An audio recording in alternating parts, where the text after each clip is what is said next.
The journey does. It requires more of our appreciation, more of our recognition.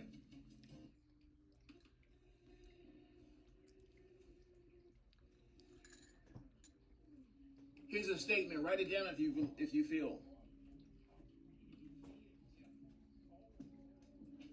Where you're going is never as important as how you get there. I'll say one more time. Where you're going is never as important as how you get there.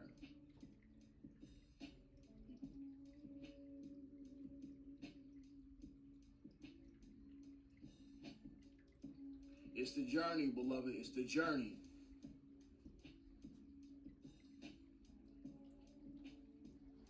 Your final destination is source, always. Yourself, you, the creator.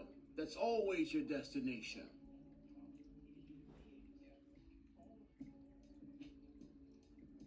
Just know that you're going home. It's just that it's your maturity that's reflective and you truly appreciating how you're getting there, how it's happening, to pay attention to what's taking place now.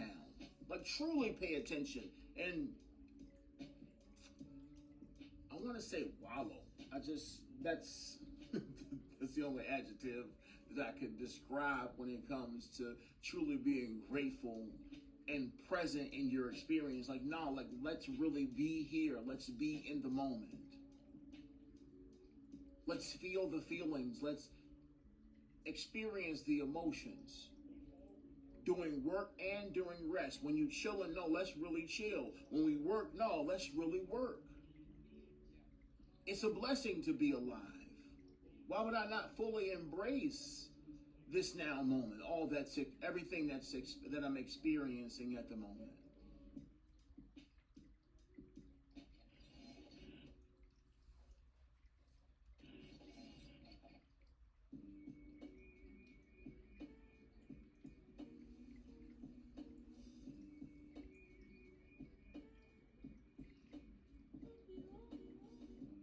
Returning home to the truth of who you are.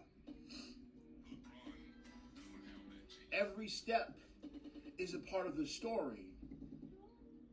Every step. Today is a step. It's a whole story, a whole dialogue that goes along with this step.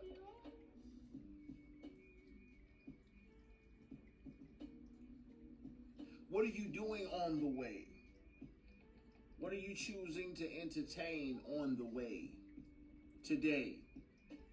How do you feel along the way? Are you clenched or are you relaxed?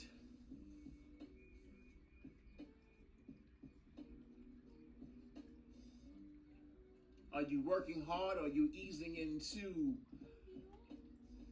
the many tasks that are presented?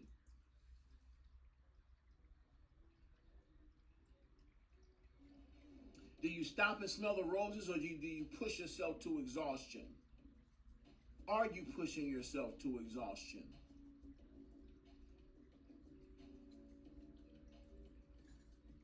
Yeah, no doubt. And that's what it's about. It's about assigning adjectives to the current, working with them. That doesn't necessarily mean that's the eternal truth. However, it's important to feel how you feel right now authentically, because you planted the seeds of healing. And those harsh, blocked, judgmental, limited feelings, thoughts, ideas, and emotions need to come out in order for you to clear them and release them from your current plate, your palette, your energetic palette of experience. We have a palette. We have those things that we prefer, that many of us cultivate and give more energy to, and there's those not so pleasant things. And let's not do that, because some people find pleasure in pain because they've not experienced enough. Cynicism and the rest. Some still, once again, entertain those. They find pleasure in judgment and destruction, harshness. But that's their prerogative. It's beyond judgment. All get to entertain and give energy to what's necessary for them individually. These are objective questions, not from a place of judgment, but from a place of peace. Acknowledge the energy that you're cultivating in your reality, that which will continue to present itself to you, because there's something there for you. There's something there for you beyond comprehension. If your intent is sound, there will be alignment. No, let's not hold on to judgments of ourselves during this intense transition, because that only compounds the heaviness of our experience.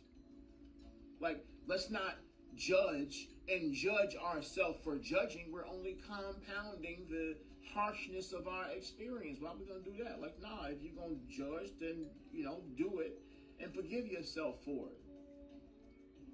Like, no, that's where I'm at right now. Let it hang out. Take ownership of it.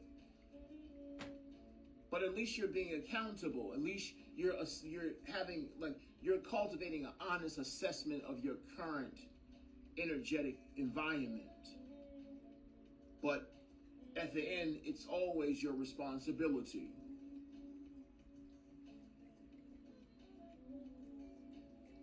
It's always going to be God's responsibility. And you'll never present yourself with anything that you can't handle. That's set up within the program. That's an integrated principle.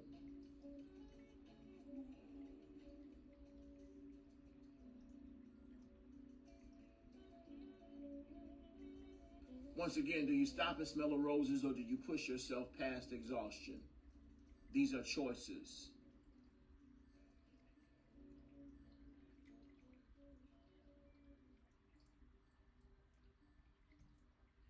Ultimately, yeah, you can make a wrong turn, right? Quote unquote, wrong turn. However, you never can stray so far away from the path that you can't find yourself or can't find your way back. So in truth, beyond the idea of the path or off the path is always now. You're on the path. Regardless of your choices, you will remain on the path. You can't stray away from yourself, from the story that you wrote.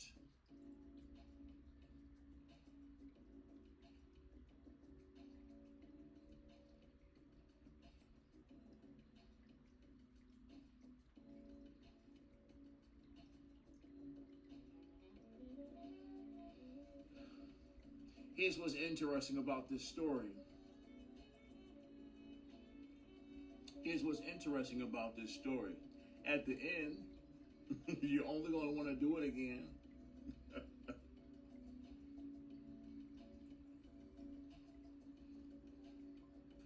And this notion only leads us back to the fact that it's vital. It's vital that we let go of the idea of something better than where we are. Somewhere better than where we are now. That's value judgment. That's value judgment. Because, once again, it's all serving us. It's all serving me right now. It's serving me at its greatest capacity right now. The current construct, it's what's for me now versus, well, I like this part more than I like this part. I wish I was in this place more than I would be in this place. And it's like, nah, this is your story. What you mean? The joy of your experience is in your presence.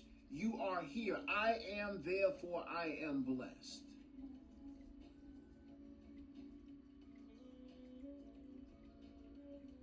I am, therefore I am blessed.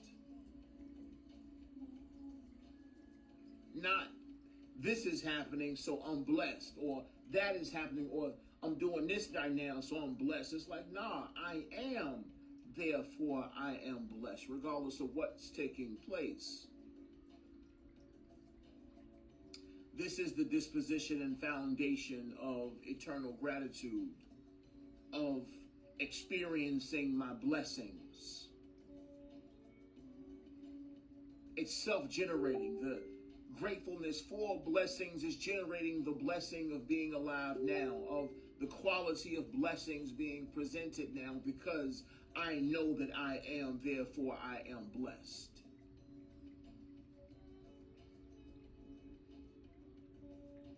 It's self-generating gratitude. The gratitude I have now is creating more reasons for me to be grateful now.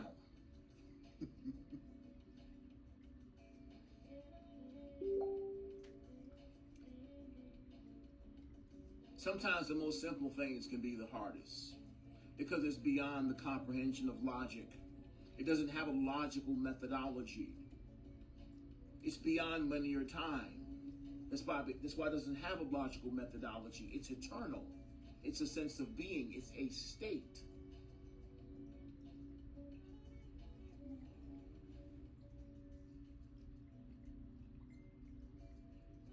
Self-fulfilling.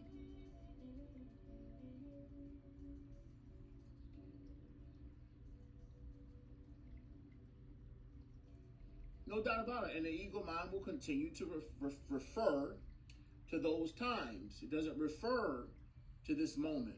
It doesn't refer to when things are okay, when this is a blessing. It's like, no, well, remember that time when it was like this? Remember that time when it was like this? It refers to all the extremes versus referring to this now moment. I am, therefore I am blessed. It refers to triggers, to be honest.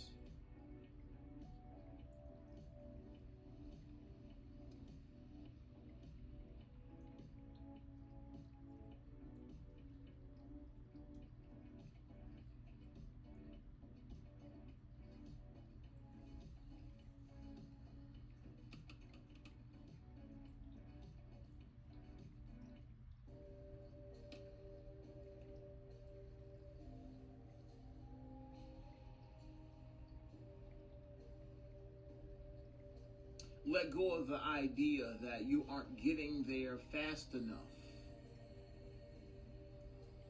When is this going to take place? I don't see healing taking place in my life right now. This is all mind chatter because it refers to the linear illusion.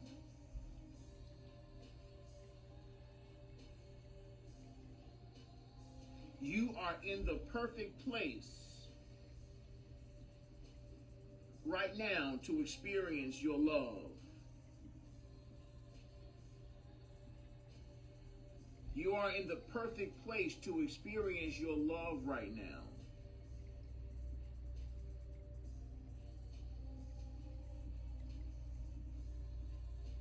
When is always when the higher self has designed for it to be, which is always now.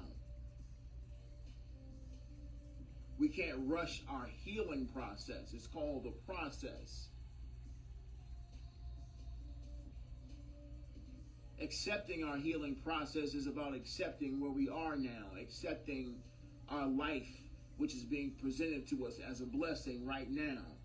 Never are our blessings somewhere else other than right now. Thank you for the healing that's taking place right now.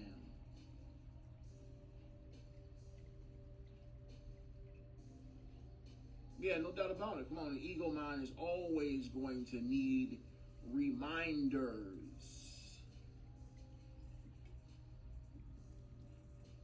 Always. Because it's always going to forget. The ego mind always going to forget.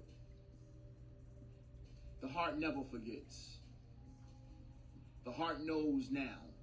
But We talk about this all the time. This whole process is about us returning to operating from the heart space, from operating from the mind identity. The more we return to stillness, the more we consciously return to operating from the heart space. But that's why we talk about meditation so much and being still, because you shift your conscious operation from primarily the mind to right here, to the heart space. The more you meditate, the more you practice stillness, the more you practice presence, the more you return to operating from here versus operating here. Here is where you wait. Here is where you're looking forward to. Here is where we forget. Here is where we need reminders all the time. Oh, I forgot. Oh, thank you. Once again, I'm not mad at the expression, but at the same time, it's necessary for us to acknowledge that the ego mind needs reminders. It always forgets the truth. The heart doesn't forget the truth. The heart knows the truth. The heart is grounded. The heart knows that this is where I'm supposed to be right now. The heart knows that my blessings or everything that I desired, I've ever desired in life is unfolding before me now. The heart always knows that. And I mean, once again, we talked about this before. It's just these are principles at the foundation of all the things that we talk about. This is why we talk about meditating so much and stillness, because it's called Sunday Stillness. It's about returning from operating here to operating here. And the more you practice stillness or meditate, the more you're conscious of who you are in the heart space, and you stop operating from feeling as if you are the voice in your head that's always talking and asking questions and analyzing things and calculating and trying to figure out infinite intelligence. It's just that this is the logical mind attempting to understand the methodologies of the heart. And the heart will remain intellectually beyond the understanding of the logical mind.